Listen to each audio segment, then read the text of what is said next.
So writing down the goal is like you're commanding your brain, but if you have a reason behind it, and that reason's, it kind of evokes some emotion within you, you're getting the heart and the mind in unison. And that's almost becomes, I don't want to get like scientific, spiritual voodoo or whatever, but I've proved this time and time again. It almost becomes electromagnetic, and you start seeing things that you perhaps otherwise wouldn't have noticed. And that's simply because you've got your intentions and you've got what you want working in harmony. And I think it's such a powerful tool, and sometimes it can happen super quick, and sometimes it can take a little bit longer. But I think if you start doing it and practicing it, people will start to surprise themselves around how powerful this stuff is.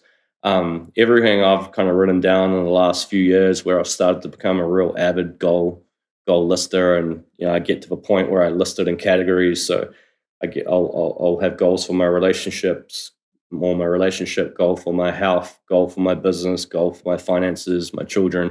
Start writing it down. It's like, holy shit, when you write it, it's almost like, it almost seems a little bit unattainable. But when you reflect back on it, say a year later, and you're like, crap, I've knocked off 80-90% of this stuff, and 10% that's left is already in motion. Like, I can, there's already a whole bunch of steps happening to achieve that.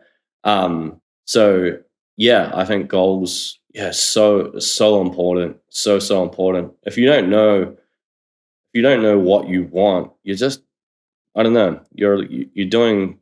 If you don't know what you want, you'll realize that once you do figure out what you want, that a lot of the work that you did was actually aimless. People get so caught up in productivity, thinking that they're being effective. But once you actually know what you want, you'll just focus on effectiveness rather than productivity. And you just cancel out so much more noise, so much more crap.